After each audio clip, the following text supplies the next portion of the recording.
네, 전국적으로 비 피해가 매우 심각합니다. 오늘 정치 와이드는 비 피해 소식을 좀 먼저 집중적으로 다루도록 하겠습니다. 자, 지금 이 순간에도 이 수색을 다하는 이 오송 지하차도 사고 현장에 취재기자가 나가 있습니다.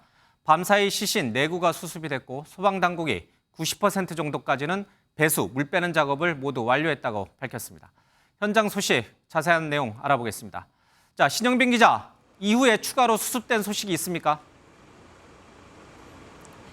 네, 오늘 낮에는 아직 추가 발견 소식 들려오지 않고 있습니다.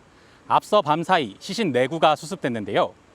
오늘 새벽 1시 25분쯤 747번 버스를 몰던 50대 남성의 시신이 발견된 것을 시작으로 2시 45분과 3시 58분 남성 시신 2구가 차례대로 나왔습니다.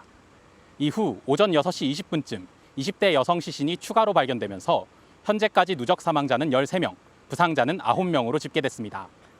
다만 사고 후 경찰에 실종 신고된 12명 중 아직 찾지 못한 1명이 남아있는 데다 누적 사망자가 이미 실종 신고된 사람 수를 웃돌며 인명피해가 더 커질 가능성도 있습니다.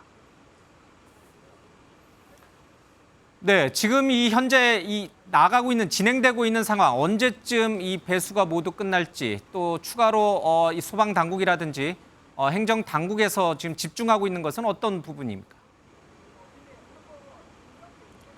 네, 앞서 일부 구간은 도보 수색이 가능할 정도로 배수가 완료됐는데요. 소방당국은 오늘 오전 배수가 90% 이상 완료됐다고 밝혔습니다. 지금 잔류 남아있는 양의 높이가 무릎에서 배꼽 사이라고 말씀드릴 수 있습니다. 빠른 시일 내에 지금 배수 작업이 되면 좀 금일 중으로 아마 좀 가능하지 않을까 이렇게. 지금은 오전보다 물이 더 빠졌는데요. 물을 발목 높이까지 빼고 굴착기를 투입해 지하차도 내부 진흙을 긁어내는 중으로 전해집니다. 다만 소방당국의 손이 안 닿은 곳이 사실상 없는 상황인데도 찾지 못한 1명이 남아있어 실종자가 물살에 유실됐을 가능성도 배제할 수 없습니다. 지하차도 내부에 잠겨있던 차량 견인은 오늘 오후 완료됐습니다. 당초 소방당국은 침수 차량을 16대로 추정했지만 오늘 모두 17대인 것을 확인하고 견인했는데 차량 내부에서 실종자는 발견되지 않았습니다.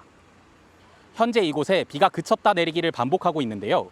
밤부터 충청 지역에 많은 비가 예보돼 소방당국은 오늘 수색에 총력을 다할 예정입니다. 지금까지 오송 궁평이 지하차도 앞에서 MBN 뉴스 신영빈입니다. 네, 이 청주 오송 지역이 지금 초미의 관심사이긴 합니다만은 이 사망자, 실종자 숫자만 놓고 보면 경북 지역이 가장 피해가 큽니다. 지금까지 확인된 사망자만 19명, 그리고 실종자도 8명이나 됩니다. 한범수 기자가 경북 예천에 나가 있는데 그 현장 연결해서 얘기 좀 들어보도록 하겠습니다. 자, 한 기자, 지금 나와 있는 곳은 어디입니까? 네, 경북 예천 효자면에 나와 있습니다.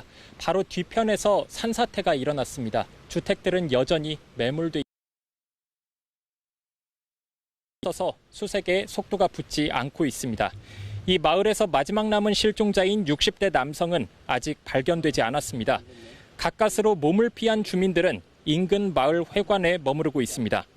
경북 재난안전대책본부에 따르면 오늘 정오 기준으로 사망 19명, 실종 8명, 부상 17명 등 인명피해가 발생한 것으로 확인됐습니다. 방금 전엔 이철우 경북지사가 피해 현장을 둘러봤습니다. 자, 한 기자, 이 화면으로 보니까 비가 그친 것 같은데 복구 작업은 시작이 됐습니까? 네, 빗줄기가 굵어졌다 가늘어졌다 반복하고 있습니다. 그래서 곳곳에서 복구 작업은 시작됐습니다. 하지만 피해 범위가 워낙 넓다 보니까 아직 손을 대지 못한 곳들이 많습니다. 절개지에서 쏟아진 토사물이 길을 막고 전봇대가 하천변에서 위태로이 쓰러져 있기도 했습니다. 급류에 휩쓸린 실종자를 찾기 위해 경찰과 군인들이 물이 빠진 하천변을 살펴보는 모습도 보였습니다. 현재 경북 지역에선 주민 877세대 1359명이 여전히 집으로 돌아가지 못하고 임시 숙소에 머무르고 있습니다. 지금까지 경북 예천에서 MBN 뉴스 한범수입니다.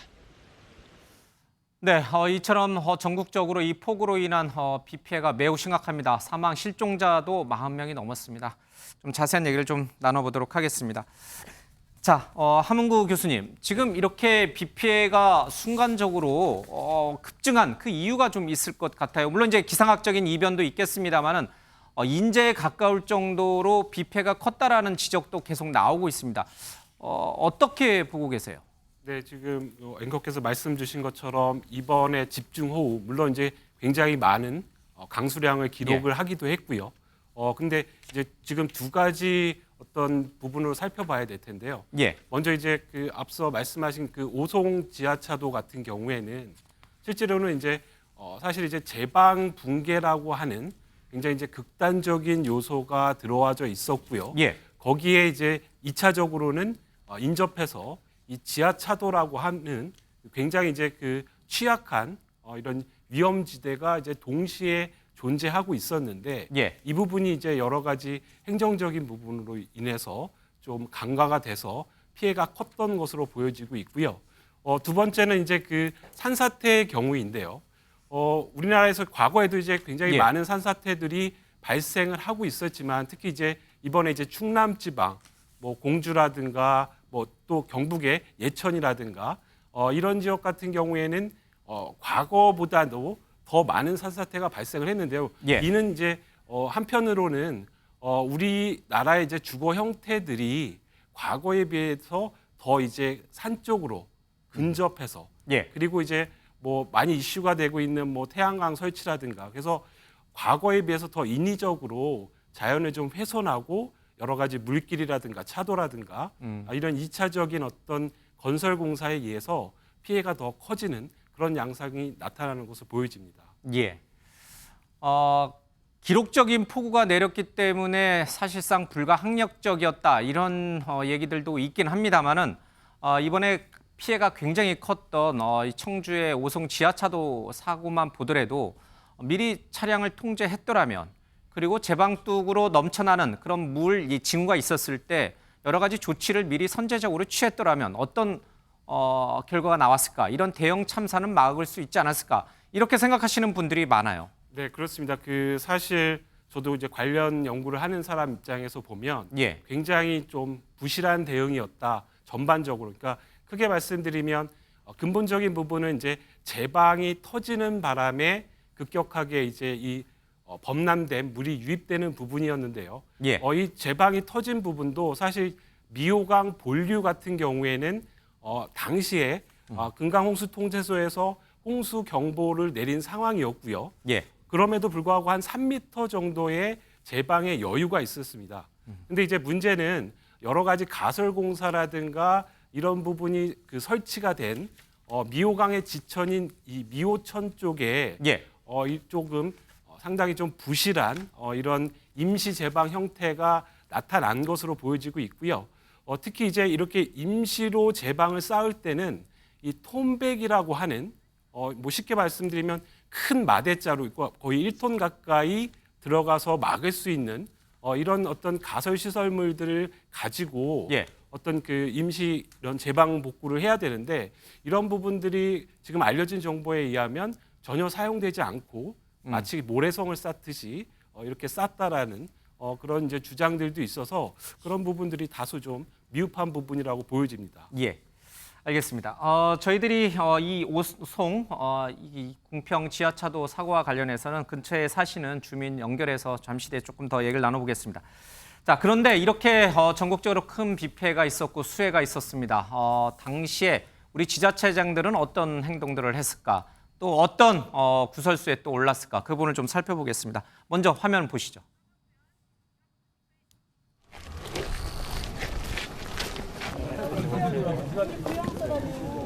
정부로서는 최선을 다하고 어려움을 최소화하도록 모든 시스템도 더 좀 강화할 건 강화하고 고칠 건 고치도록 그렇게 노력을 하겠습니다.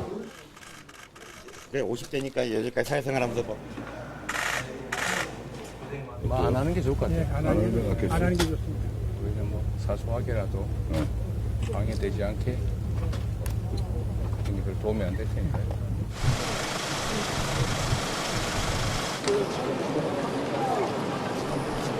책임자가 있다면 엄중한 책임을 반드시 물어야 할 것이라고 생각합니다. 예, 정치권이라든지 이제 행정 당국에 있는 분들이 수해 현장을 방문하고는 있습니다. 그러나 일부 지자체들은 또 이제 구설수에 오르는 것 같습니다. 홍준표 대구시장이 전국적으로 큰 비패가 있을 때 대구 지역에 있는 한 골프장에서 골프를 친 걸로 좀 알려지고 있습니다. 근데 홍준표 시장의 말이 이렇습니다. 대구는 다행히도 수해 피해가 없어서 비교적 자유롭게 주말을 보내고 있다. 주말에 테니스 치면 되고 골프 치면 안 된다는 규정이 공직사회에 어디 있느냐. 이런 얘기를 좀 했습니다. 경광부의 해본들 달라질 게 없다. 16일도 운동 약속이 되어 있었으나 이 팔거천 인명사고 또 경북 청주 사태를 뒤늦게 알고 취소한 바 있지만 내가 맡고 있는 대구시는 지금까지 수해 대비 철저히 하고 있다. 이제 이렇게 입장을 내놨습니다. 각자 아마 이제 정파적인 의견에 따라서 좀 다를 수 있겠습니다만은 정익진 변호사는 어떻게 보세요? 홍준표 시장의 이런 답변이 적합하다고 보세요?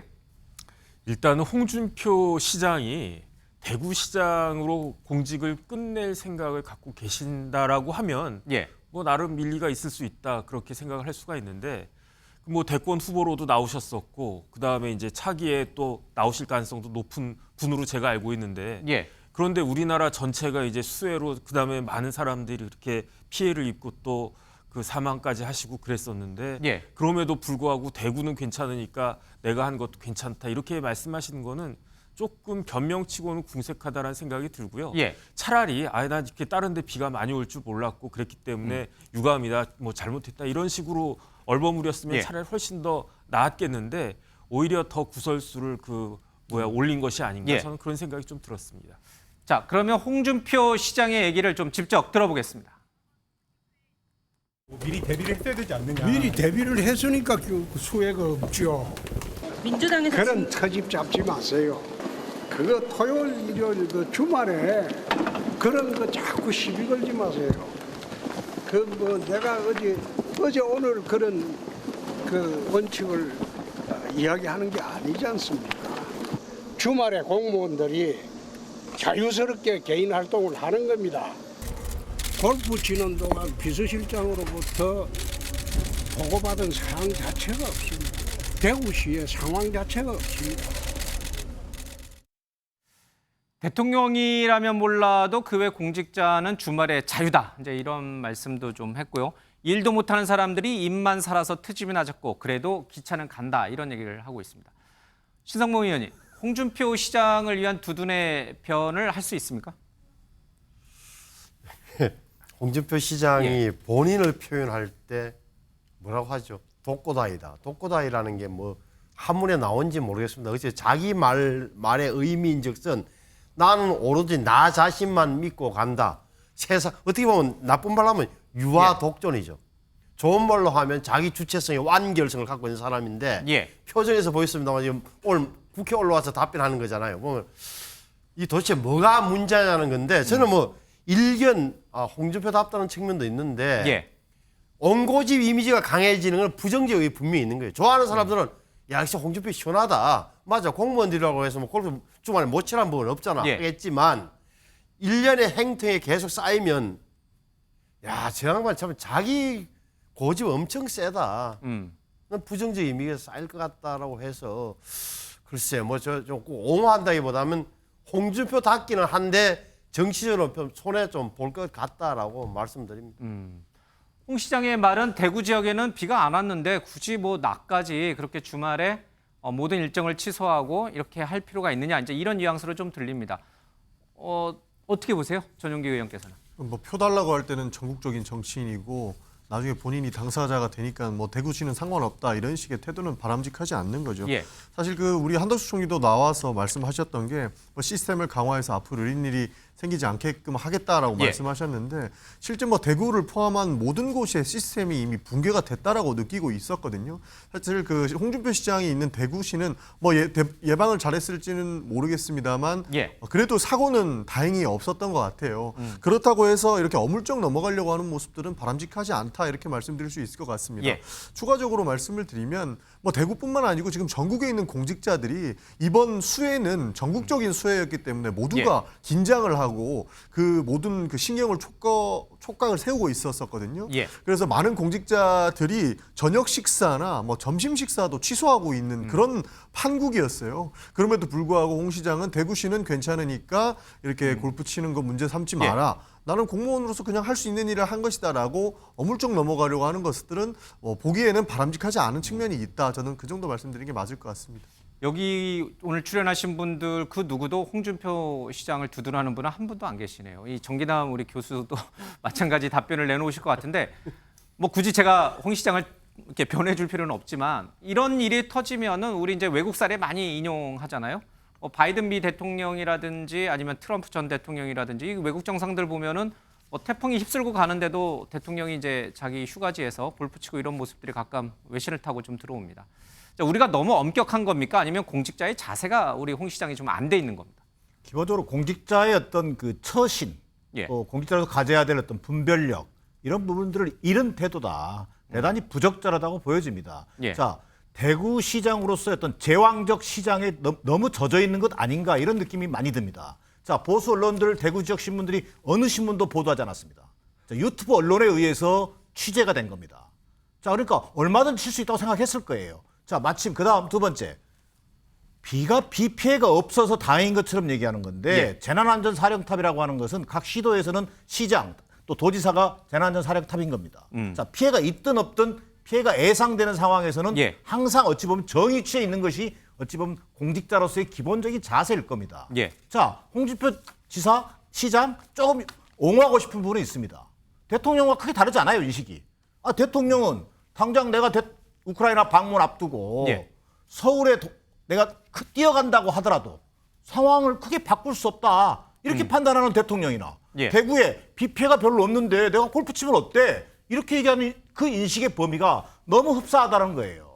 자, 그렇기 때문에 우리 국민들 입장에서는 대통령이나 지방자치단체장이나 도대체 뭐가 다르냐 이런 인식을 가질 수밖에 없는 거예요. 도대체 작년에 그런 피해를 입고서도 이 정부는 또 똑같은 피해를 지금 반복하고 있는 겁니다. 또 역시 대통령은 부재 상태입니다. 작년에도 부재 상태였습니다. 지금 대통령 얘기를 하고 있는 게 아니라 홍 시장 얘기를 하고 마찬가지 관점을 얘기하는 겁니다. 그런 관점에서 본다면 홍준표 시장의 어떤 제가 변호할 생각은 충분도 없지만 대통령부터 그런 생각을 하고 있으니 자, 광역단체장이라는 분들도 뭐가 다르겠어요. 자, 충북도지사도 마찬가지로 현장에 뒤늦게 나타납니다. 자, 원희룡 지사, 원희룡 장관 마찬가지죠. 알겠습니다. 기자회견 한다고 잠시 중단시킵니다. 이런 태도들이 국민들 보기에는 다 똑같이 보이는 겁니다. 아니 정기랑 평소에는 합리적이신데 정 교수님께서 대통령의 말이 아니잖아요. 그러니까 지금 돌아간들 뭐 대통령이 할 수 있는 게 없다는 것은 대통령이 관계자가 기자들이 물으니까 왜 늦었냐 그러니까 그렇게 어떤 분이 이야기했던 거 그분의 개인적인 사견이에요. 그러니까 대통령의 말이 아니다. 그 표현은 잘못된 거죠. 그러니까 실제적으로 어느 대통령이든 자 총력 대응을 지시하라고 한들 구조에 최선을 다하라 전병력을 투입하라 완벽하게 하라고 한들 현장에 내려가기까지 시간도 걸리고 하기 때문에 국민들도 아는 거예요. 대통령이 화를 내고 지시한다고 해서 현장이 달라지진 않아요. 다만 태도를 보는 거죠. 태도. 그런 점에서 대통령실의 해명, 그 양반 해명이 잘못된 거예요. 그렇잖아요. 그죠? 그건 인정하고 다만 이제 우리도 어느 시간이 지나면서 좀 뭐라 그럴까 정치와 이런 재난 사이에 상관관계를 개인의 태도로만 100% 치환하는 것은 조금은 좀 지양해야 된다고 봐요. 인정할 것은 인정하고 저는 아쉽다는 대목도 아쉽다는 대목대로 짚어줘야 하는 거지 이것을 대통령이나 홍준표 지사 시장이랑 똑같다. 도대체 뭐냐라고 하시는 것은 그 차별성을 무시한 거라고 저는 생각합니다. 잠깐만요. 이제 잠시 발언께 좀 이따 드리겠습니다. 함 교수님, 이 정치적 논평을 제가 이제 원하는 건 아니고요. 당연히 이제 자연재해나 재난이 발생했을 경우에 해당 지자체장, 광역단체장은 현장에 있어야죠. 골프 치거나 술 마시면 안 되죠. 그러면 그 피해가 없는 지역에 있는 광역단체장이나 지자체장들은 혹시 우리 지역에도 같은 피해가 발생할 수 있으니 우리도 긴장하는 마음으로 좀 모든 공무원들 다 주말에 다 긴장하고 있어라. 이렇게 해야 되는 게 맞는 겁니까? 아니면 우리 지역은 이런 재난과 조금 거리가 있으니 좀 공무원들 지친 주말 평일날 근무했으니 주말에 조금 쉬면서 예의주시해라. 뭐 이 정도 선이 적당한 겁니다. 이건 전문가로서 제가 여쭤보는 거지 정치적 네네. 논평을 바라는 건 아닙니다. 저는 뭐 정치적 그런 부분이 예. 없으니까 좀 자유롭게 말씀드리면 뭐 일단은 뭐 그 대구에 피해가 없었다라고 알려지지만 사실 이제 전국이 뭐 집중호우라든가 여러 가지 피해가 직간접적으로 있던 상황이었고요. 예. 그리고 이제 바로 인접한 뭐 경북 예천이라든가 결국 이제 뭐 한 가지 소방을 예를 들어도 이 광역적인 체계에서 서로 협조와 지원을 예. 하고 있습니다. 그래서 그런 부분에 있어서는 좀 다소 좀 불편한 그런 사실이었던 것 같고요. 일반 국민의 눈으로 봤을 때 그렇다는 네. 거죠. 한 가지만 더 잠깐 예. 말씀드리면, 그러니까 뭐 대통령이 뭐라고 말씀을 하시든 이게 사실은 재난은 시스템적으로 움직여져야 되거든요. 예. 그래서 이제 그런 부분에 있어서 좀 우리 사회가 좀 더 좀 논의가 됐으면 좋겠다는 생각을 갖고 있습니다. 알겠습니다. 홍준표 시장의 행위가 적절했느냐, 적절하지 않느냐, 이건 이제 보는 사람마다 조금의 관점의 차이는 좀 있는 것 같습니다. 전용기 의원 얘기 마저 좀 더 듣겠습니다. 저는 아까 홍 시장님이 그래도 이제 주말이니까 주말을 이용해서 이런 식으로 이야기를 했다라고 해서 예. 사실 강력하게 비판 안 했는데 사실 조금 세게 비판하면은 당연히 그 자리에 있었어야 된다라고 생각을 합니다. 재난이 대구에는 일어나지 않았기 때문에 본인은 뭐 본인 주말의 자유를 좀 느낄 수 있다라고 예. 얘기하는데 재난이 예고하고 옵니까? 재난은 예고 없이 오는 거예요. 만약에 골프장에 있었는데 대구에도 만약에 문제가 생겼으면 어떻게 했겠습니까? 예. 그런 측면에서 그 사령탑이라는 그 재난 안전의 사령탑이가 하는 분들이 우리 시는 문제가 없으니까 나는 내 마음대로 해도 돼라고 하는 것은 굉장히 좀 잘못된 것이라고 보고 있고요. 조금 전에 이제 신성보 의원께서 말씀을 해주셨지만 잘못한 거 인정하시면 됩니다. 사실 잘못된 행동을 하셨거든요. 대통령이나 홍준표 예. 시장이나. 그런데 인정하지 않고 본인들은 내가 있어서 뭐가 뭐 잘못된 게 있냐 이런 식으로 나오는 것들은 정말 잘못된 것이라고 보고 있고 두 분 다 공감 능력이 상당하게 부족하다라는 답변을 얻은 것 같습니다. 알겠습니다. 자, 그러면 이번에는 직접적인 관련이 있는 주무지자체장이라든지 광역단체장 또 주무부처 장관 얘기를 좀 해보겠습니다. 김영한 충북도지사가 당시 이 오송의 지하차도 침수 현장을 방문을 했습니다. 배수 작업이 한창이었는데 그 중간에 방문 도중에 이 배수 작업이 중단이 됩니다. 이래서 이 도지사의 방문 때문에 이 배수 작업이 중단이 되고 도지사 브리핑에 또는 의전에 신경 쓴 거 아니냐 이런 비판이 나오고 있습니다. 그런데 김영한 도지사 쪽에서는 잠시 호스를 이동하느라고 이 배수 작업이 중단된 것인데 자기가 그거를 뭐 보고를 받기 위해서 뭐 막은 게 아니다. 이제 이렇게 좀 해명을 좀 하고 있습니다. 김영한 충북도지사의 말은 어떻게 보세요? 우리 정혁진 변호사님 어떻게 보세요? 글쎄요, 뭐 그거는 현장에 있었던 사람이 정확히 알 수 있을 예. 것 같다는 생각은 드는데 만약에 제가 도지사라고 하면은 일부러라도 배수하는 모습을 보여주고 싶었을 것 같은데 예. 그런데 그것을 이제 뭐 도지사님이 오시니까 이걸 멈췄다? 이거는 오히려 좀 문제가 있는 것이 아닌가 일단 그런 생각은 들고요. 예. 그러니까 일단은 그냥 김영환 지사의 그 말씀을 그냥 인정하는 걸로 믿는 것으로 하는데 예. 만약에 그 이야기하고 틀리게 일부러 그 배수 작업을 중단한 것이다라고 했다라고 하면 그건 예. 굉장히 또 문제가 되는 거죠. 왜냐하면 배수 작업을 중단했다고 한 것 자체가 부적절한 것이고 거기에 대해서 또 거짓 해명을 했다라고 한 것도 또 잘못된 것이기 때문에 예. 이제 그런 부분들에 대해서 조금 더 정확하게 그 보도가 되는 것이 필요하지 않을까 하는 생각이 듭니다. 자, 전국 국토관리, 교통관리를 책임을 지고 있는 원희룡 국토부 장관도 우크라이나 방문을 마치고 새벽에 급히 귀국을 해서 이제 사고 현장을 좀 찾았습니다.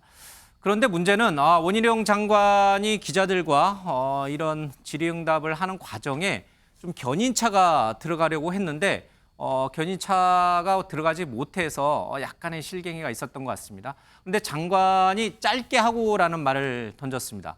자, 이 짧게 하고라는 말이 이 견인차 운전사에게 내가 짧게 기자들하고 인터뷰할 테니까 좀만 기다려달라 이런 뜻이었는지 아니면 지금 이 카메라 기자들이라든지 또 현장에 있던 취재 기자들에게 빨리 지금 이 견인차가 들어가야 되니까 우리 빨리 짧게 끝내고 끝냅시다.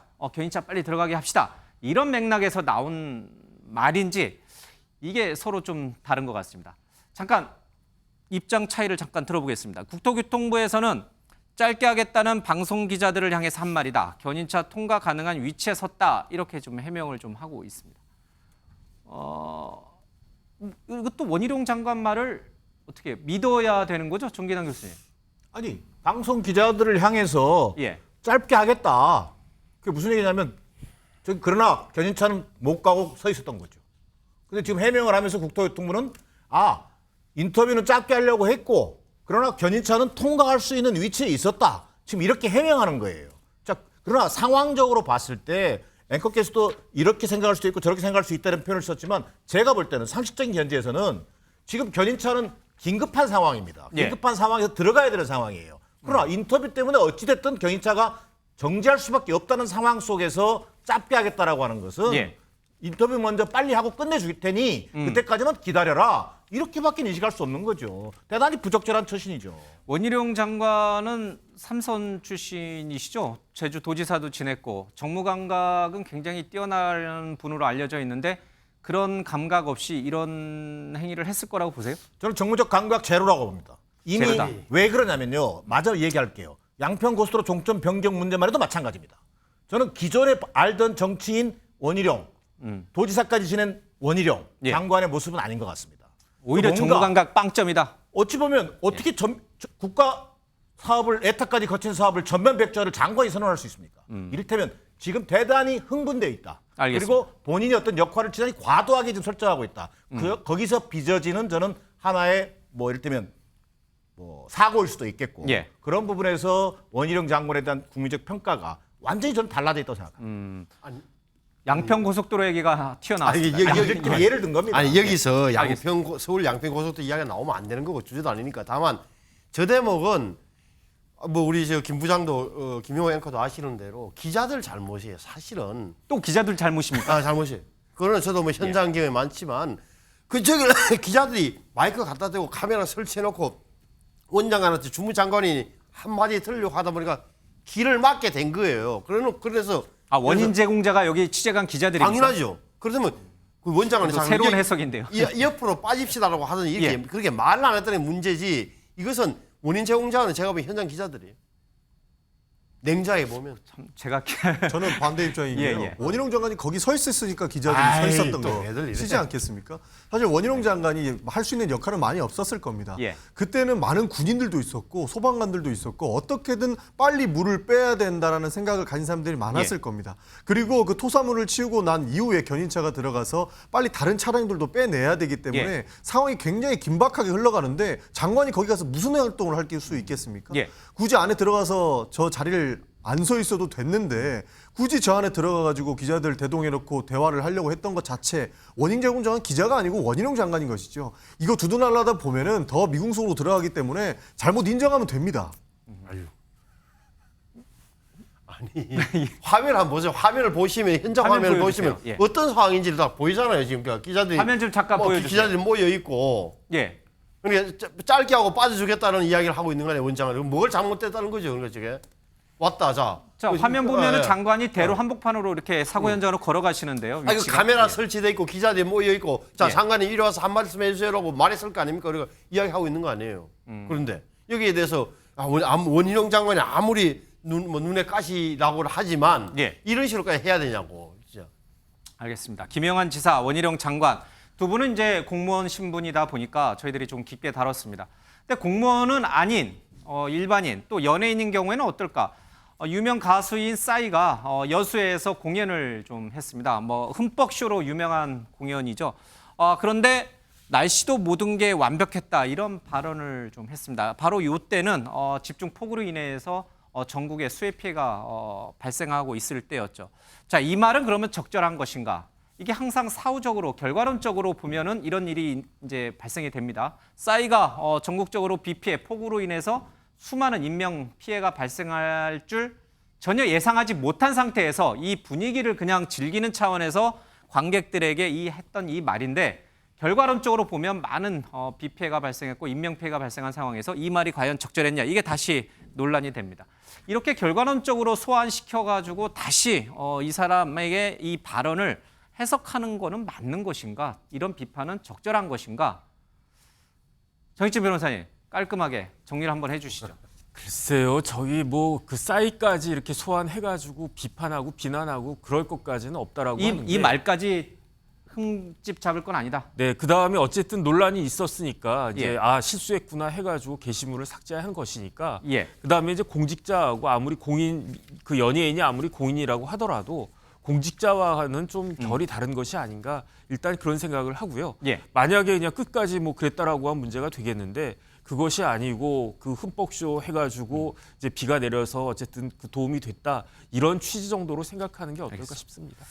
자, 이렇게 여러 가지 상황과 어떤 직책에 맞춰서 했던 발언들이 어떤 논란을 가져오는지 저희들이 이렇게 살펴봤습니다. 이 이후에 더 큰 사안을 다루기 위해서입니다. 바로 윤 대통령의 우크라이나 방문을 다루기인데 그에 앞서서 잠깐 전문적인 얘기를 좀 하고 가야겠습니다. 앞서 잠깐 원희룡 장관하고 홍준표 시장 잠깐 보여주십시오. 김영한 지사하고 좀 보여주십시오.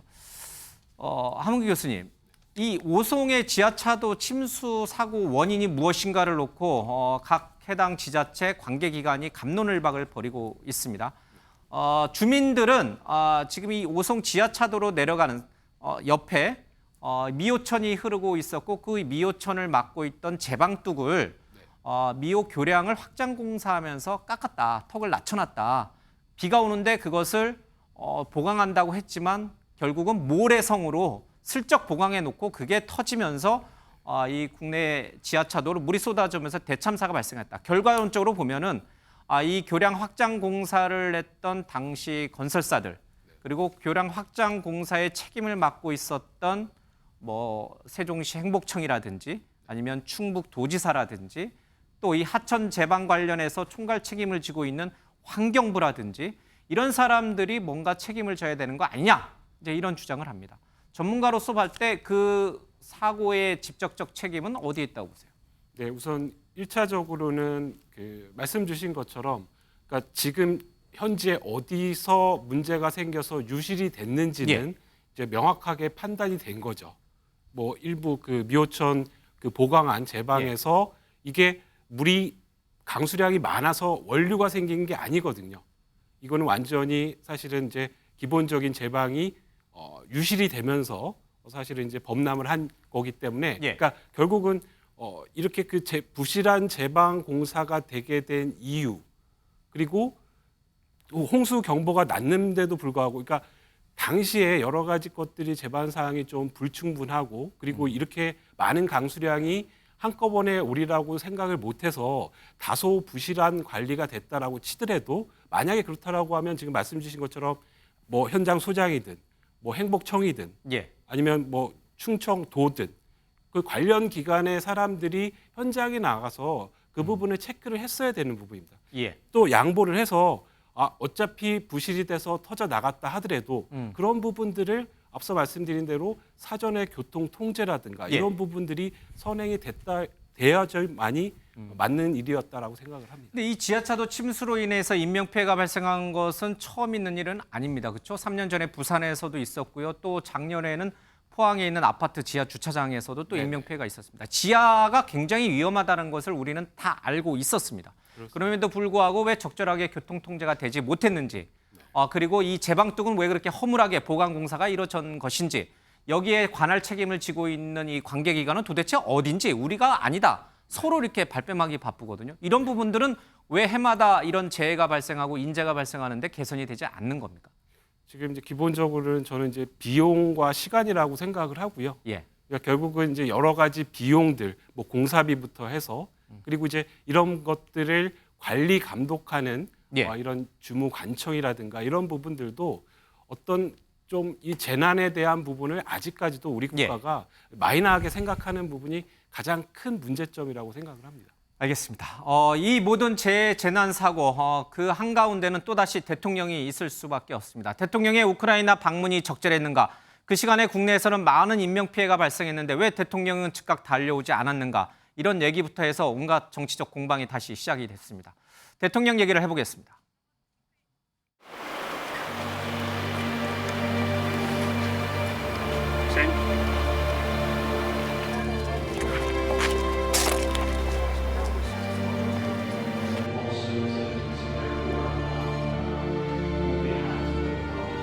생 즉 사, 사 즉 생의 정신으로 우리가 강력히 연대해 함께 싸워 나간다면 분명 우리의 자유와 민주주의를 지켜낼 수 있을 것입니다.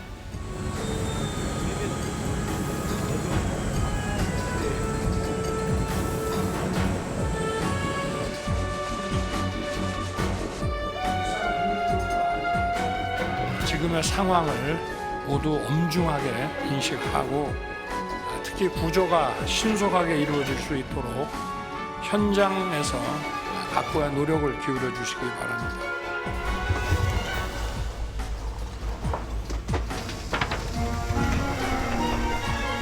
얼마나 놀라셨어요? 앉으십시오.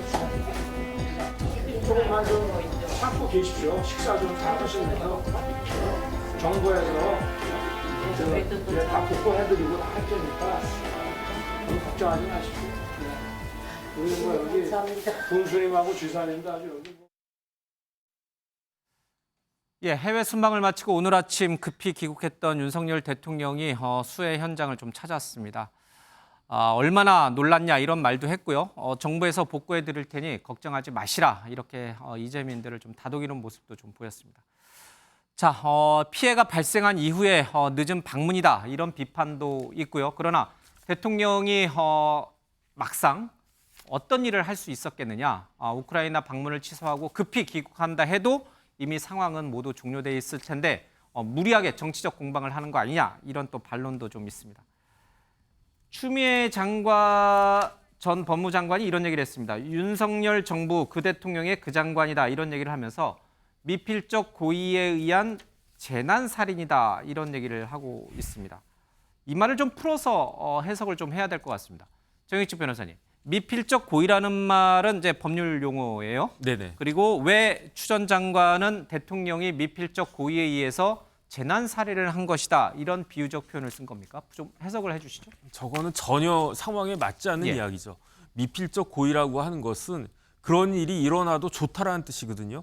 아무려면 우리나라의 대통령이 우리나라 국민이 이렇게 죽어도 좋다라고 생각을 했겠습니까? 미필적 고의가 뭡니까? 그러니까 고의에는 하겠다라고 하는 의사가 고의거든요. 예. 확정적으로 내가 하겠다라고 확정을 하면 그게 일반적인 확정적인 고의고요. 고의. 예. 미필적 고의는 이런 일을 갖다 했을 때 이런 일이 일어나도 뭐 나는 괜찮다. 이 정도가 이제 미필적 고의거든요. 예. 그런데 우리나라의 어떤 사람도 지금 이와 같은 많은 사람들이 홍수로 인해 가지고 처참하게 이제 그 변을 당하셨는데 예. 그 변을 당해도 좋다라고 생각한 사람이 누가 있겠습니까?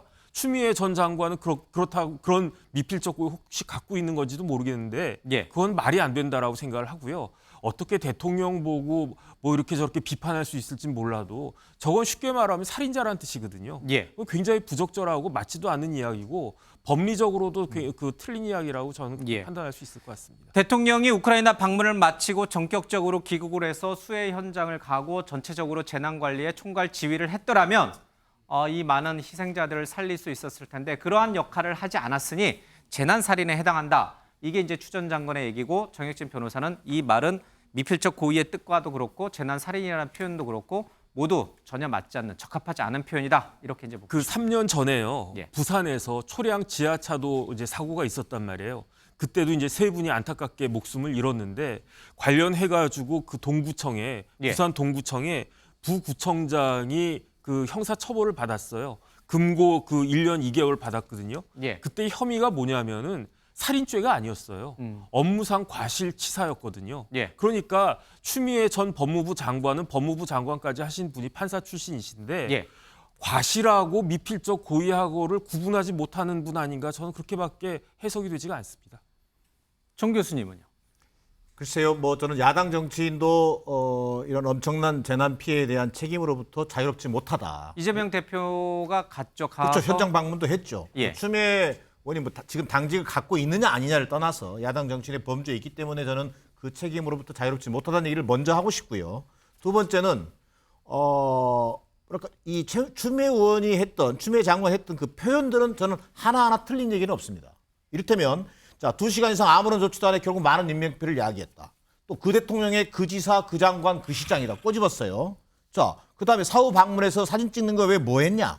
대통령은 또 해외 방문해서 종이 한 장 들고 지시하는 척 한 거 아니냐? 이런 얘기들은 나는 틀린 얘기는 아니라고 봐요. 예. 충분히 그렇게 볼 수 있는 여지도 있었고 그런 정황이었어요. 그러나 마지막 표현이죠. 미필적 고의에 의한 재난살인? 저는 좀 뭔가 이 과도한 표현으로 여론의 주목을 끌고자 하는 전형적인 정치인의 모습이다. 그런 부분들이 오히려 추미애 장관의 그 내용을 떠나서 뭔가 재난이라고 하는 상황을 하나의 정치적 해석하는 그런 것으로 당연히 비판받아 마땅하다. 지금 이렇게 흘러가고 있는 것 아닌가. 저는 이런 판단입니다. 재난 사례나 정확하게 말하면 추미애 장관은 지금 재난 마케팅 하는 거예요. 재난 정치 마케팅. 그렇잖아요. 아니 이게 보십시오. 전부 맞아. 장관은 사진 찍는 것 하는 것뿐이고 대통령은 해외 종이 한 장 들고 지시하는 척 사진한 전송하는 게 전부라. 이게 상식적으로도 말이 되는 말인가요? 저는 어디 이런 표현이 가능하냐. 모든 것을 이런 식으로 재난까지도 대통령 책임, 장관 책임 모든 걸 이렇게 도지사와 국토부 장관 책임이라고 몰아붙이기 시작하면 어느 누가 살아남겠냐고. 그러니까 지난 정부에는 재난이 없었나요? 물론 공무원들이 더 잘하라고 뭐 퇴근하는 거야 당연히 야당 정신으로 할 만하지만 재난 사례까지 나왔다는 것은 다시 뒤집어 말하면 추미애 전 법무장관은 재난 정치 마케팅 하고 있다고 보이죠. 알겠습니다. 그러면 김의겸 민주당 의원이 윤 대통령의 우크라이나 방문은 조국의 운명을 궁평 지하차도로 넣은 것이다. 그러니까 이제 조국 전 장관 얘기를 좀 이따가 하긴 할 텐데 조금 미리 좀 땡겨서 미리 유추합니다. 자, 이게 무슨 얘기일까요? 전용기 의원은 이 말은 또 어떻게 받아들이세요? 우크라이나 방문한 것들이 부적절했다라는 이야기를 하기 위해서 저런 이야기를 한 것 같은데요. 사실 그 말이 좀 과한 부분이 좀 있는 것 같습니다. 여기에 조국은 그 조국 전 장관이 아니라 대한민국 조국인데. 그렇죠. 그렇기 때문에 과한 측면이 있는 것 같습니다. 그러니까 대한민국의 운명을 궁평 지하차도로 넣었다 이 말이지 않습니까? 그렇기 때문에 우크라이나 방문한 것만 가지고 그렇게 비판하기에는 조금 말이 좀 과한 것 같다라는 생각이 들고요. 사실 대통령은 좀 비판받아도 마땅하다 저는 그렇게 보고 있습니다. 대통령이 우크라이나 방문하실 때요.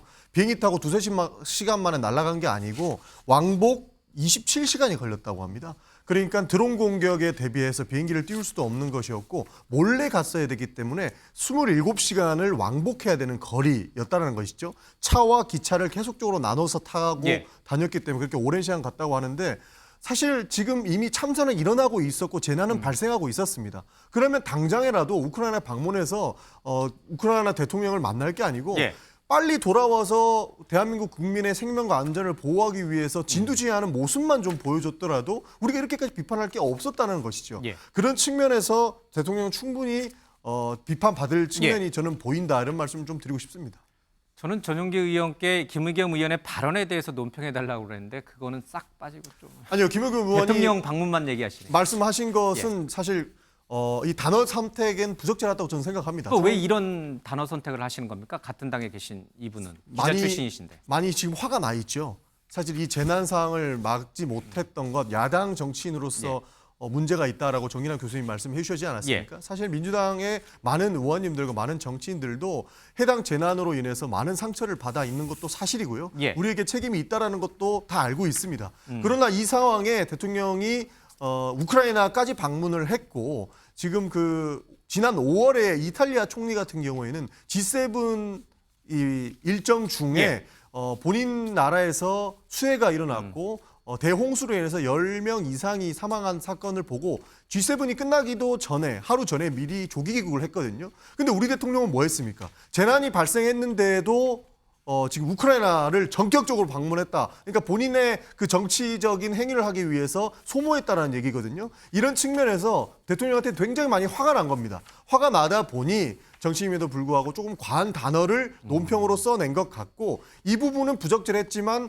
대통령도 비판받을 지점은 저는 충분히 있다라는 말씀을 드리는 겁니다. 제가 오늘 자꾸 끼어들어서 미안한데 죄송한데 이것은 좀 끼어들어야 되겠어요. 그러니까 대통령이 우크라이나를 간 게 잘했냐 못냐는 외교적으로 따져봐야 될 일이지만 자 보십시오. 15일 날 갔는데 15일 날 상황이 적어도 국내에서 재난안전본부에서 대통령이 보고하기를 자 비가 많이 올 거고 인명재산 피해가 우려됩니다라고 했겠습니까? 아니면 물어보니까 큰 문제 없을 것입니다라고 보고를 해서 갔다는 건 상식적으로 저는 그래 업무 프로세스가 그렇게 됐을 거라고 봐요. 또 하나는 왜 저렇게 갔느냐?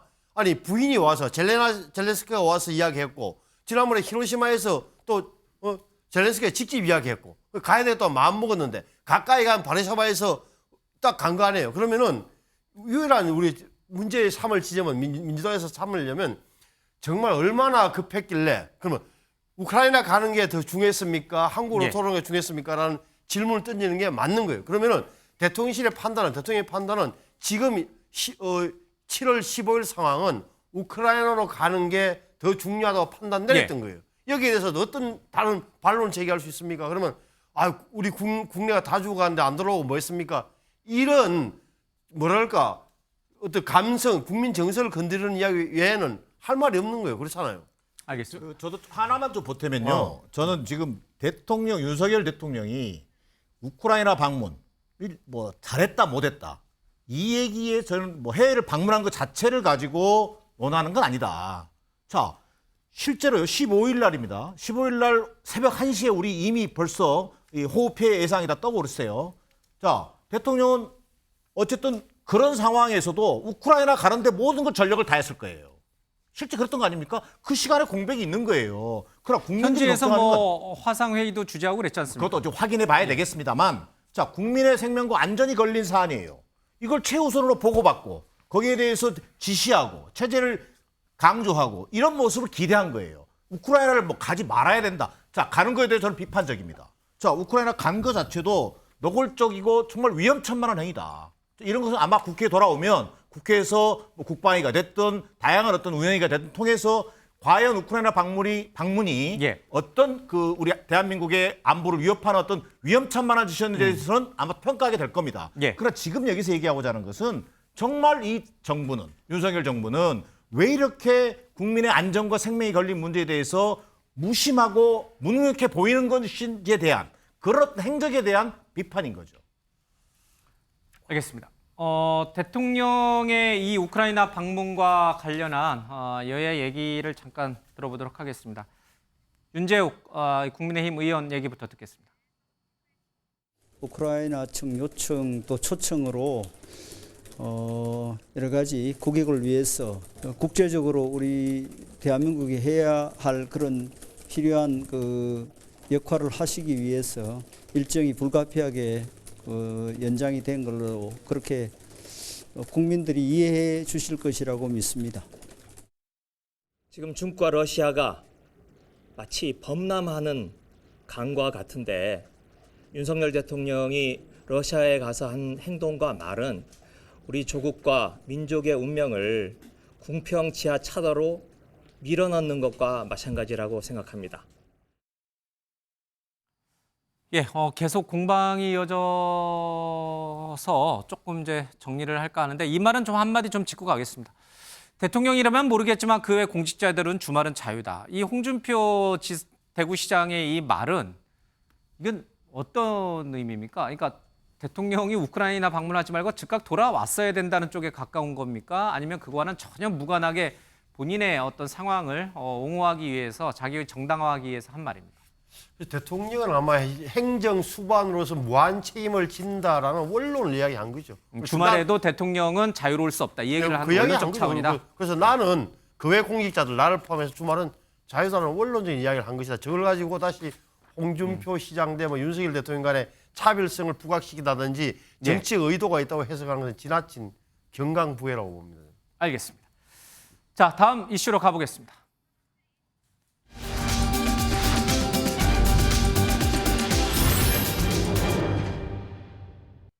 한동훈 법무부 장관의 행보가 심상치 않습니다. 한동훈의 영웅 이런 이제 얘기가 흘러나오고 있는 것 같습니다.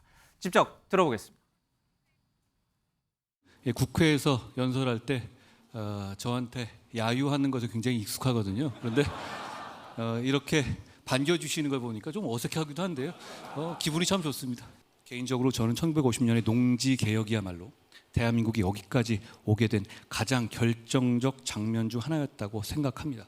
이 농지개혁이 만석군의 나라였던 대한민국을 이병철, 정주영, 구인회, 최종현 회장과 같은 여러분들의 선배 기업인들이자 대한민국의 영웅들이 혁신을 실현하고 마음껏 활약할 수 있는 기업인의 나라로 바꾸는 대전환의 계기가 됐다고 생각합니다. 한동훈 장관이 지난 주말 굉장히 바쁜 일정을 소화했습니다. 제주에서 열리는 대한상의 주최 포럼에 참석해서 강연을 했고요. 그 자리에서 우리 기업인들에게 영웅이라는 표현을 좀 쓰기도 했고 그전에는 이 호남에 있는 조선소를 방문해서 외국인 노동자의 어떤 비자 문제라든지 여러 가지 현안을 좀 다뤘습니다.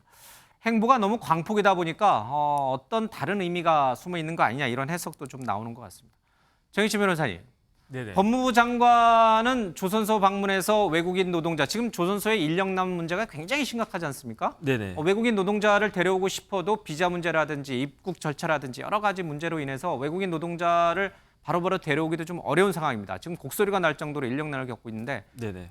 외국인 노동자 문제는 법무부 장관, 법무부의 주요 이제 현안이기도 하죠. 네네. 자, 법무부 장관이 이 조선소를 방문하고 또 대한상의 포럼에 가서 기업인들 앞에서 기업인들 기일을 살려주는 발언을 하고 이런 것들이 그동안 우리가 법무부 장관들, 역대 법무부 장관들에게선 볼 수 없었던 아주 새로운 모습인가?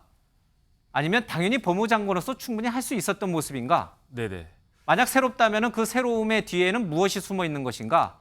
대권, 총선, 뭐 그런 얘기까지도 나오는 모양입니다. 일단 제가 봤을 때 한동훈 장관 개인의 굉장히 인기와 관심사가 아주 집중이 됐기 때문인 거죠. 왜냐하면 정부 조직법을 보면 법무부가 하는 것이 검찰 말고 행정, 교정 업무 있지 않습니까? 교도소. 그다음에 이제 인권옹호, 출입국 관리 이렇게 있어요. 그런데 지금 문제가 되고 있는 것은 외국인 노동자 관련된 거 아니겠습니까? 인력난을 해결해야 되고 인력난 해결하기 위해서 외국인 노동자 들어오는 게 필요한데 외국인 노동자가 들어오려면 그럼 비자가 있어야 된단 말이에요. 뭐 E9 같은. 그럼 비자 관련한 업무를 총책임자가 누구냐? 한동훈 법무부 장관이라는 거죠.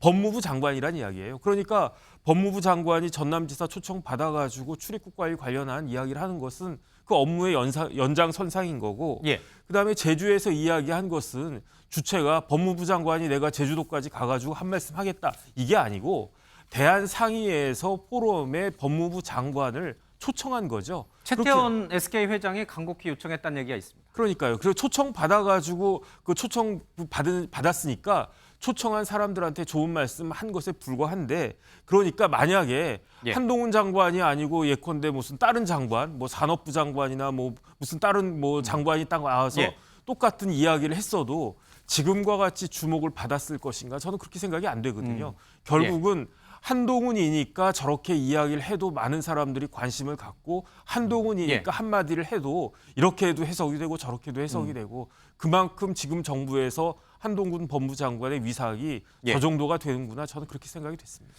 제주도 간 거는 대한상의 포럼도 있습니다만은 참석하는 것도 있습니다만은 제주 4.3과 관련해서 직권재심 합동수행단 정책 점검차 간 것도 좀 있습니다. 그런데 이날 간 날이 7월 14일과 15일이에요. 그렇죠?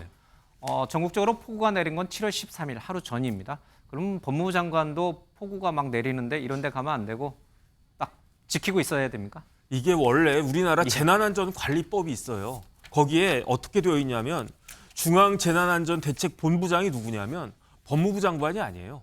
행안부 장관이에요. 맞습니다. 그다음에 그 중앙안전관리위원회가 있어요. 여기 위원장이 제일 높은 사람이거든요. 누구냐면 대통령이 아니에요. 국무총리라고요.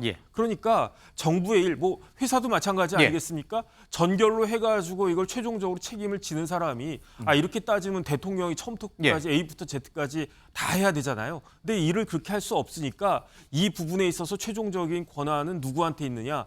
뭐 총리까지 있느냐, 장관까지 있느냐, 아니면 대통령까지 있느냐? 그게 법에 다 있단 말이죠. 그렇기 때문에 이런 상황 가지고 법무부 장관한테까지도 그 책임을 묻는다? 이건 좀 틀린 거죠. 왜냐하면 그 도지사나 뭐 광역시장이나 지자체의 그 장 같은 경우에는 지자체를 할 수 있는 해야 하는 그런 의무가 있지만 법무부 장관은 제가 말씀드린 것처럼 검찰, 행정, 인권옹호, 그다음에 출입국 관리 이렇게 4가지 위주로 일을 갖다 하는 것이기 때문에 여기에 대해서까지 뭐 왈가왈부하는 것은 맞지 않다. 알겠습니다.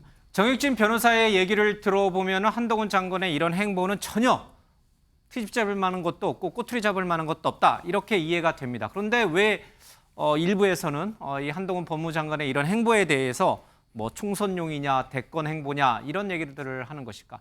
한동훈 장관의 얘기 하나만 더 들어보도록 하겠습니다. 제주에도 그런 얘기가 돕니까? 그래서 제가 뭘 하고 싶고 뭘 해야 된다? 그게 뭐가 중요하겠습니까? 저는 법무부 장관으로서 지금 제가 하고 있는 일을 더 열심히 더 선의를 가지고 할 수 있도록 그냥 하루하루 노력하겠습니다. 지역민과 국민을 잘 살게 하고 싶습니다. 국민을 안전하고 잘 살게 하는데 중앙정부와 지방정부 그리고 여당과 야당의 생각은 같아야 한다고 생각합니다. 내국인의 출산율 증가만으로 인구 위기를 해결하기에는 이미 늦었습니다. 저는 출입국 이민 정책에서 답을 찾아야 한다고 생각합니다. 정혁진 변호사의 얘기를 들어보면 하나도 법무부 장관으로서 해야 하는 행보로서 하나도 이상할 게 없는 너무나 자연스럽고 또 당연히 해야 될 행보인데 지금 방금 들으신 한동훈 장관의 얘기 지역민, 국민 다 잘 살게 하고 싶다. 뭐 인구 감소, 이민 정책 이런 얘기도 좀 하고요. 뭐 여러 가지 광폭적인 어떤 그런 행보로 또 읽힐 수 있는 대목도 분명히 있습니다. 문제가 없는데 왜 정기남 교수는 문제를 자꾸 삼습니까? 제가 문제 삼았습니까? 이제 삼을 것 같아서 제가 미리 찔러본 겁니다. 그렇지 않고요. 문제 삼을 거죠. 문제를 제가 삼고자 하는 게 아니라 예. 한동훈 장관의 행보는 앵커께서 여러 번 강조하신 것처럼 광폭 행보인 것만은 분명해 보입니다. 자, 제가 광폭이라고 한 게 아니고요. 아니 언론의 사람들이. 평가죠. 예. 언론의 평가인데 일주일 새에 이를테면 전남, 제주 이런 전국 각지를 돌았어요. 자, 그동안 근데 한동훈 장관의 행동이 보였습니까? 아마도요. 작년에 미국 FBI 방문했던가요? 그 예. FBI 방문 차원에서 해외 출장을 다녀온 것 정도 외에는 대외 활동이 거의 없었습니다. 예. 일부 언론사 초청 행사에 참석한 것은 언론에 보도된 바가 있습니다. 그러나 언론 행사에 갈 때도 일체 인사말을 하지 않았습니다. 예. 자, 그런데 지금 좀 전에 정혁진 변호사 얘기처럼 뭐 법무부 장관의 업무를 쭉 나열해 주셨는데 그것과는 좀 동떨어진 것까지 지금 예. 언급을 하고 있어요. 자, 이번에 대한상의 초청 행사에 가서도 제가 마침 그 행사 현장에 있던 사람을 오늘 제가 만났어요. 현장 분위기를 전해주더라고요. 자, 줄이 벌써요. 강연 30분 강연인데 강연이 끝나고 한동훈 장관이 나가는데 한 200m 줄이 선 거예요. 다 사진 찍겠다 이거예요. 줄 쓴 사람들은 누구예요? 기업인들이에요? 기업인들이죠. 550여 명의 중소 뭐 대기업 임원들이란 말이에요. 사장이. 그분들은 왜 줄을 섰어요? 한동훈 장관하고 사진 찍으려고요.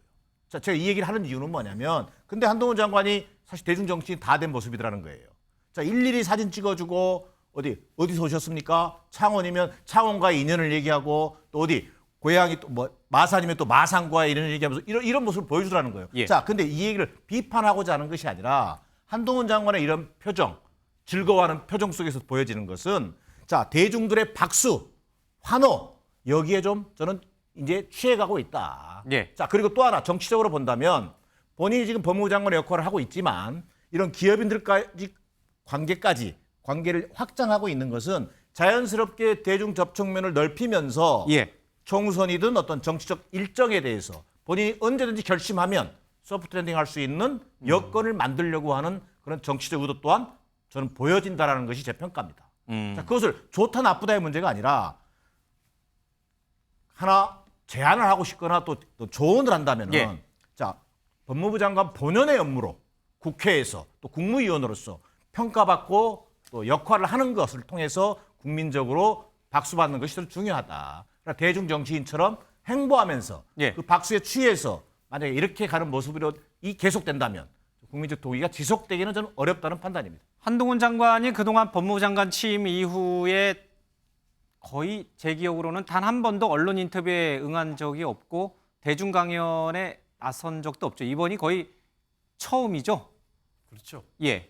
저는 아니 이제 말씀을 듣고 보니까 한동훈 장관이 대단하구나. 민주당에서 큰일 나겠는데 경각심을 갖고 굉장히 쳐다볼 것 같은 느낌이 들었는데 제 눈에 띈 대목은 한동훈 장관의 한국 현대사 평가 부분에 한번 보세요. 이승만 농지개혁. 대한민국 발전의 가장 결정적 장면이다. 이건 아시는 대로 북한은 당시 인민위원회에서 예. 무상 몰수 무상 분배했고 우리는 유상 매입 유상 분배를 했단 말이에요. 그 굉장히 저게 인민군이 넘어왔을 때 6.25 전쟁 때 남한에서 그래도 인민군 편에 붙은 빨치산들이 적었던 이 중에 하나가 농지개혁. 두 번째 박정희 정부의 의료봉 굉장히 중요한 거예요. 60몇 년도. 그때는 북한에서 무상의료를 한다니까 우리 도정을 만들었다고요. 그다음에 노무현 정부까지 됐어요. 노무현 정부도 국익을 위해서는 강화했다. 이 현대사의 장면을 평가를 한 한동훈 장관의 저 시각 자체가 제가 눈에 띄었다는데 역사 인식이 뛰어나다. 역사 인식을 제대로 현대사 공부를 한 것처럼 보여진단 말이에요. 또 하나는 지금 해외 말씀하세요. 역사 인식 얘기 나와서. 역사 인식. 근데 이분들이 이제 다 좋은 얘기를 썼잖아요. 예, 예. 이 이제 빛과 그림자가 있잖아요. 사실 네. 우리 역사적인 단면을 들여다볼 때 이분들의 공도 있고 과도 분명히 있습니다. 여러 얘기를 하는데 한동훈 장관이 이분들의 과는 모르고 공만 다 얘기하신 건가요? 뭐 과도 알겠죠. 과에 대해서는 예. 다르게 뭐 설명할 기회가 있을 테니까 저는 그거는 그 부분보다는 현대사 공부를 제대로 한 느낌을 들었다. 또는 예. 지난번에 외국 나갈 때 뭐 펠로폰네소 전쟁사랑 뚜껑책을 들고 나갔다 이런 부분이 어떻게 보면 뭐 총선용이라기보다는 예. 제 느낌으로는 뭐랄까 더 큰 정치를 위한 정치인 수업을 하는 것 아니냐는 느낌이 들 정도예요. 사실은 지금 말이나 이런 게. 그거는 정기당 교수 얘기랑 거의 같은 맥락이죠. 그러니까 저는 뭐 그래서 정치의 해석도 가능한 부분이 예. 있다. 그러니까 예. 한동훈 장관의 미래가 어찌 될지는 모르겠으나 뭔가 느낌은 온다. 특히나 호남 지역까지 가서 1박 2일 하면서 비자 문제 이야기하고 경제 문제를 언급하면 이런 게 예사롭지는 않다라고 봐요. 저는 뭐 어떤 정보도 없습니다만 한동훈 장관이 뭔가 이렇게 좀 자신을 준비해가는 과정 중에 예. 하나로 보여져요. 뭔가 느낌은 온다. 네네. 촉이 온다. 그냥 이렇게 법무부 장관만 하실 분은 아니다. 이런 얘기네요. 뭐 그런 느낌이죠. 우리 제작진이 그 예전에 했던 얘기가 있나요? 이 장관직과 관련된 이분은 지금 총선에 나간다는 얘기도 거의 손사래를 치고 있고 뭐 대권과 관련해서는 국회에서 여러 번 질문이 들어왔을 때도 뭐 그런 얘기는 절대 생각하지 않는다. 현재로서는 그런 얘기를 많이 하셨는데도 불구하고 신성범 전 의원이나 정기당 교수는 이 한동훈 장관이 여기서 그치지 않을 거라고 자꾸 이제 그리고 총선이든 대선은 뭐 앞선 이야기고 결국은 한동훈 장관의 쓰임새는 사실은 뭐 윤석열 대통령이 결정할 수밖에 없는 문제예요. 예. 여당의 요구와 어떻게 될지는 모르겠으나 지금 하는 행보나 예. 행동, 은행을 봐서는 뭔가 자신을 단련하고 준비해 가고 있다는 그래서 분명해 보입니다. 만약에 이게 자꾸 길어지는데 정말 그런 꿈이 있다면 총선을 거쳐서 또는 대선을 염두에 두는 생각이 있었다면 수해 현장 방문을 좀 택하지 않았을까요? 그것은 너무 쏙 보이는 아주 속이 너무 얇아 속이 보이는 보여요? 행보죠. 예. 법무장관은 수해 현장 가면 안 됩니까? 그거는 뭐 좀 어색한 풍경이죠. 그렇게 되면 국민들로부터는 굉장히 처음부터 쇼하는 것만 배웠나? 예. 라는 공격에 바로 직면하게 되겠죠. 알겠습니다. 자, 다음 조국 전 장관 얘기로 가보겠습니다.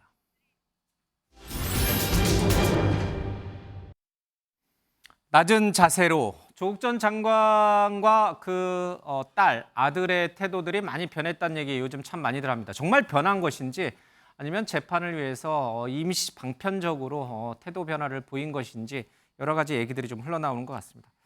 자, 조국 전 장관이 오늘 재판장의 모습을 드러냈습니다. 직접 들어보겠습니다.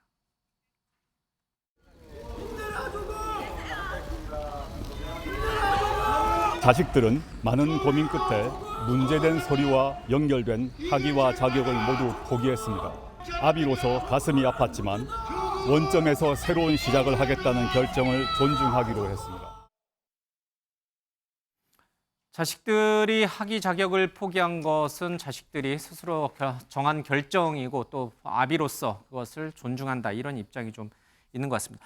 조국 전 장관이 기존의 입장과 어떻게 좀 달라졌는지 기존의 말과 지금의 최근에 어떤 변화된 모습을 잠깐 보도록 하겠습니다. 자, 유죄가 난 부분에 대해서 항소하여서 무죄를 다툴 것이다. 지난 2월에 1심 선고 후에 있었던 얘기입니다.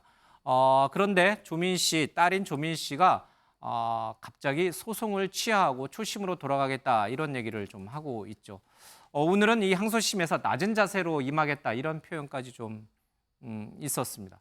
자, 전용기 의원님, 과거에는 자신은 무죄다. 그래서 끝까지 다투겠다. 그래서 자신의 무죄를 입증해 보이겠다. 이런 입장 태도에서 지금의 이런 얘기들, 최근에 조민 씨 말까지 더해서 생각해 보면은 끝까지 다투기보다는 좀 낮은 자세로 처벌을 조금 가볍게 받겠다. 이런 식으로 재판 전략이 좀 바뀐 거 아니야. 이런 생각을 가능케 합니다.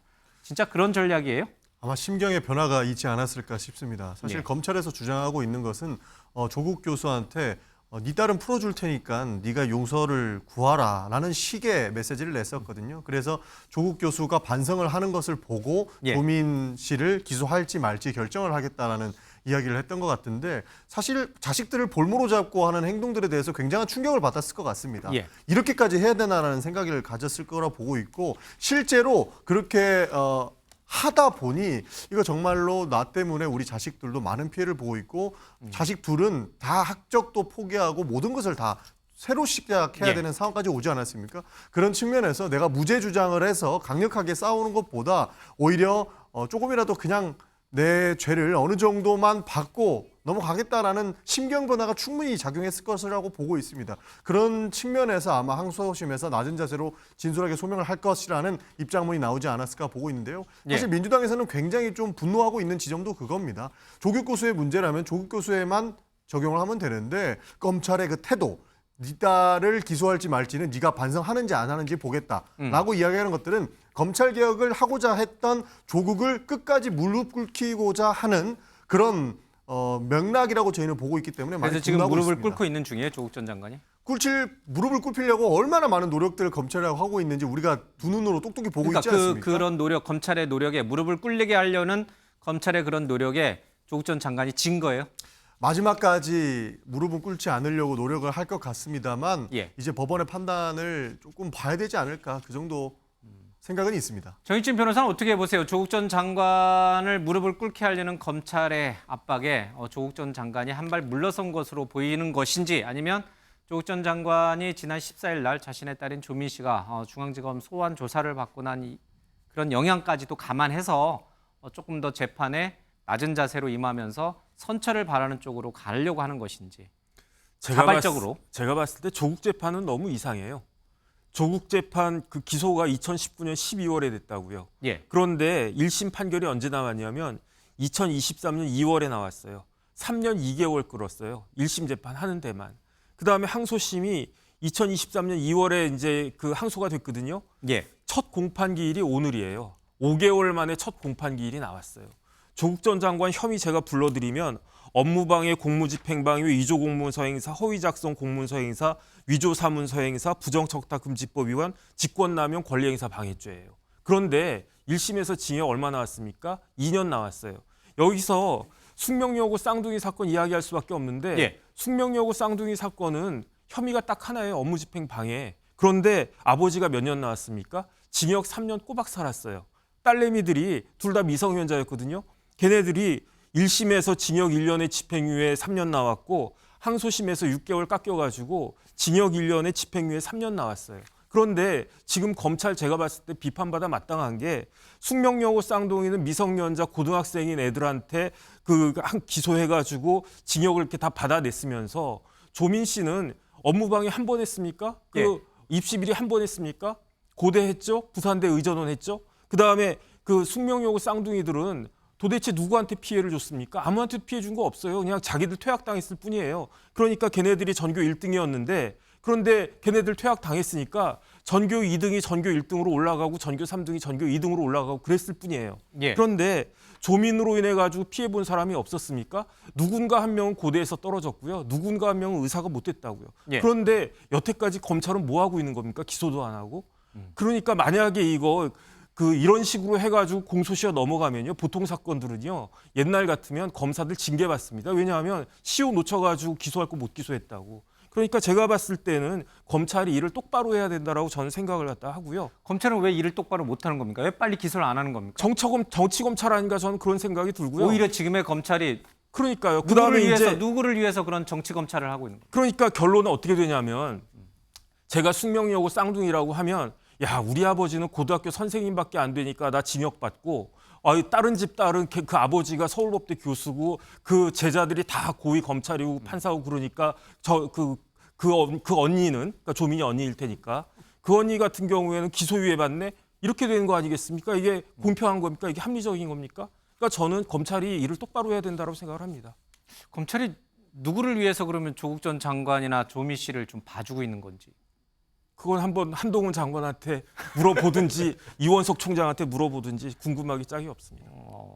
지금의 정치 검찰이라면 현 여건을 위해서 봉사를 하는 게 잘 보이는 게 맞는 일일 텐데 그다음에 현 정부나 아니면 현 여건에게 잘 보이려면 빨리 기소하고 빨리 이 문제를 끝내는 게 나을 텐데 차일피일 미루는 것도 크게 안 맞아요, 맥락이. 그렇죠. 저는 정부를 위해서 정치 검찰을 한다. 대단히 정치 검찰이라는 어떤 오명으로부터 자유롭지 못하다는 것을 지적하고 싶어요. 예. 지금 뭐 조국 전 장관 문제만 해도 그렇고요. 또 뭐 이재명 대표 문제만 해도 그렇습니다. 왜 이렇게 검찰과 법원이 질질 끄는 겁니까?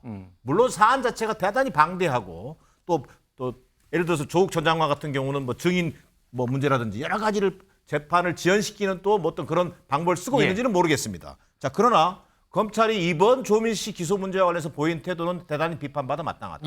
자, 조민 씨의 혐의에 대해서 조민 씨가 받아야 될 법적 책임이 있다면 저는 당연히 응당 받아야 한다고 생각합니다. 그러나 조민 씨의 기소 여부를 조국 전 장관 부부가 그 혐의를 인정하느냐 마느냐를 가지고 참작하겠다, 고려하겠다 이런 발상 자체가 대단히 보기에 따라서는 조국 전 장관 부부를 압박하고 협박하는 것으로 비칠 수 있다. 대단히 정치적인 행위라는 거예요. 자, 근데 오늘 항소심 첫 공판에서 조국 장관은 조민 씨 문제에 대해서 모르는 일이라고 분명하게 선을 그었습니다. 반성할 건 반성하되 검찰과 타협하지 않겠다라고 하는 저는 입장을 밝힌 것으로 보여집니다. 알겠습니다. 좀 해석하기가 좀 어렵네요. 여러 가지 이제 복합적인 의미를 좀 띠고 있는 것 같습니다.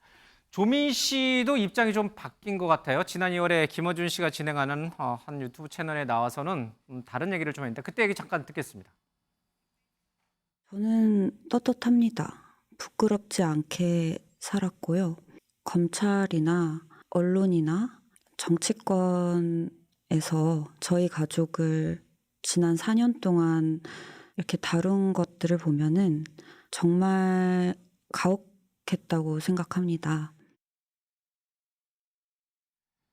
조국 전 장관의 태도가 바뀐 것인지 바뀌지 않은 것인지 그 논란도 있고 조민 씨도 좀 그런 논란이 있는 것 같습니다. 근데 일단 뭐 전용기 의원 손 들었으니까 이 얘기 듣고 가겠습니다. 그러니까 조민 씨의 입장도 충분히 저는 바뀔 수 있다라고 보고 있습니다. 그 이유는 굉장히 힘들 거예요. 방금 말씀하신 것처럼 지난 4년 동안 검찰이 계속적으로 수사를 해왔다고 하는데 그리고 방금 정익재 변호사 말씀해 주셨겠지만 왜 빨리 이 조국 수사에 대한 결론을 안 내느냐에 대한 내용도 저는 정치 검찰이기 때문에 결론을 더 안 낸다라고 생각을 하는 것이 사실 검찰은 잃을 게 없습니다. 그냥 조국은 이미 나쁜 사람이 국민 감성에는 그렇게 들어와 있는 것이고 조국은 나쁜 사람이다? 그렇죠. 그런 식으로 이미 만들어 놨던 것이죠. 그러니까 예. 검찰은 조국 수사가 지속적으로 길어지면 길어질수록 그냥 조국이 계속적으로 우리 국민들 입에는 오르락 내리락 할 것이고 검찰은 잃을 거 없고 잃는 거는 조국과 그 조국 교수의 가족들이거든요.